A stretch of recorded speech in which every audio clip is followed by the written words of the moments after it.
I wonder what Robbie's up to this week. Oh, hang on a sec.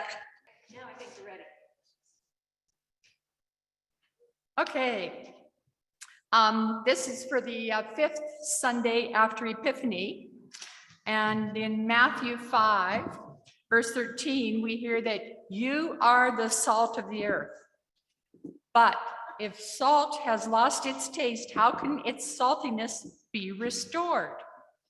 It is no longer good for anything, but is thrown out and trampled underfoot. So good morning, everyone. I think I smell smoke coming from Robbie's castle. Do you think they're fired up in the castle? Shall we call them to find out? We saw fire on the way in. We did. So how do we call him? Robbie. 1, 2, 3. Robbie. Oh, the smoke and things are coming down. Good morning, Mavis. Tell me, Robbie, am I smelling smoke coming from your castle? Yeah, it's a bit hard to breathe down there in the dungeon, the kitchen. The air out here is much better. Oh, well, with all of this smoke coming from the castle, I think that maybe we should call the fire department. No need. It's under control. Just making them some muffins. Want one? Sure. Mavis, over here, Mavis. Oh, I can try. So I'll try. What do you think? But Robbie, it tastes awful. Well, that's odd. I didn't even give you one of those scorched ones. It doesn't taste burnt, but it tastes salty. Well, but salt is the topic near and dear to my heart. But where would we be without it? Just think, without salt, we'd be slipping and sliding down, falling down after the recent freezing rain. And do you think anyone stops for just a second to thank those two combined elements, sodium and chloride? Does anyone take a moment to thank salt? Well, I guess you have a point.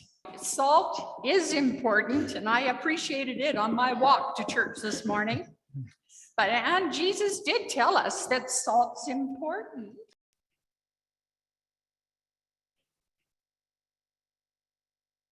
I bet it's mentioned in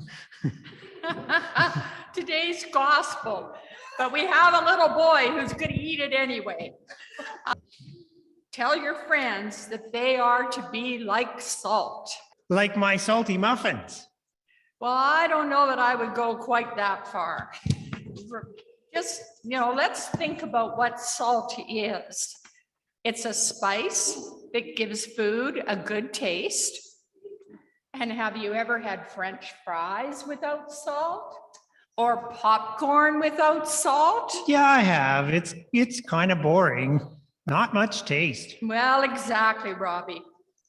And when we think about Jesus, he was saying that when we lose our saltiness, we lose our spice of life, and then we are just boring. And he was telling his friends to keep the spice in their life together. Don't get flat and boring. So how do we keep the spice in our life? Well, that's a really good question. I guess one of the ways that we can keep spice in our life is to keep finding ways to make our life together richer. Every week, you talk with a congregation, you add spice. At coffee time, we add spice to our community by getting to know one another. And when the choir sings music and puts a little shake in their hips, they spice up the music. And we add to our saltiness. And when we care for one another and reach out to share God's love, we kick it up a notch. That's right. And when we have kids and seniors in our congregation, we spice it up. That's right. So when our community is made up of a wide variety of people, traditions, and ideas, we add to the flavor of God's community. When we don't do those things, We lose our saltiness. Our faith and our lives become boring and bland. we lose our saltiness. Robbie, I want to thank you for spicing it up this morning and getting us to think about salt, even though your muffin was a little salty. Well, Mavis, if we ever start getting bored, I have lots of super salty muffins. Well, I hope it doesn't come to that end all the time, but we appreciate you. Amen. Oh, man.